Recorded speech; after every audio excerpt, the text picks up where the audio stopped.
Welcome back to my mini vlog. So, ito yung araw na on-site ako and ito lang yung kinain ko nung lunch kasi meron kaming pagkain sa office. And ayan, sandwich with ham and egg yung ginawa ko. So, ganito pala si Choco pag pinapainom ng vitamins. Very good siya lagi kapag ganyan.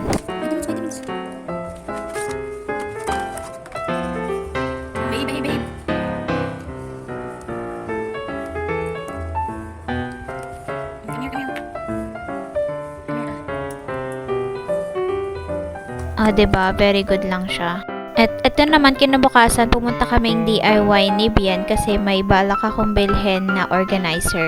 Sama namin si Samara dyan kasi iniwan siya ng mama and papa niya muna sa akin kasi medyo masama yung pakiramdam niya para hindi siya laro ng laro. So, nagpabili siya ng laruan dyan. Welcome! After nun, pumunta muna kaming Save More ni Bian para bumili ng konting stock. So, kailangan na namin magtipid-tipid kasi lagi na lang kami Tawa ko kasi meron ditong nagme-make face habang nagvo-voice over ako. Luto si Bian ng pansit and habang nag-work ako, sinubuan ko muna si Sam. So, ang init-init na niya dyan. So, nilagyan ko na siya ng cold fever. So, nung lunch break ko, nag-ayos muna ako ng mga binili. So, ang dami kong stock ng napkin dyan. Ewan ko ba kung bakit. Daig ko pa yung may tindahan sa sobrang dami.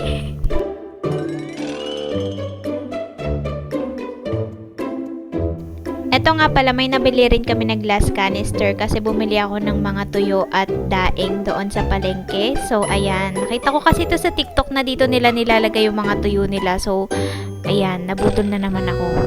So, binaliktad ko yung pagkalagay ng isda kasi feeling ko mas kakasya siya kapag ganyan yung pagkalagay niya.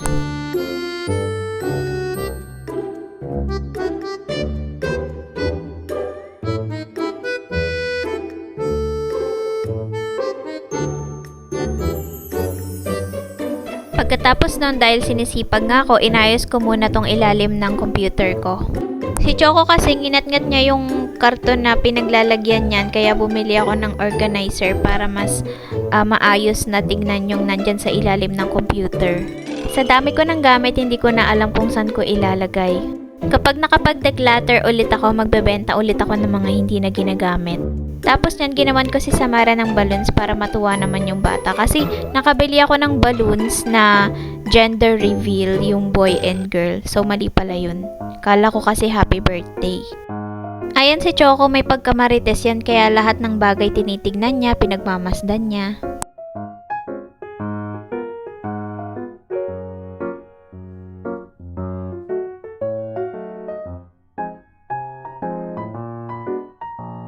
Tuwa naman si Samara nung binigay ko yung balon na yan. And ayan na itsura ng computer ko, mas maayos na tignan. Yun lang. Salamat.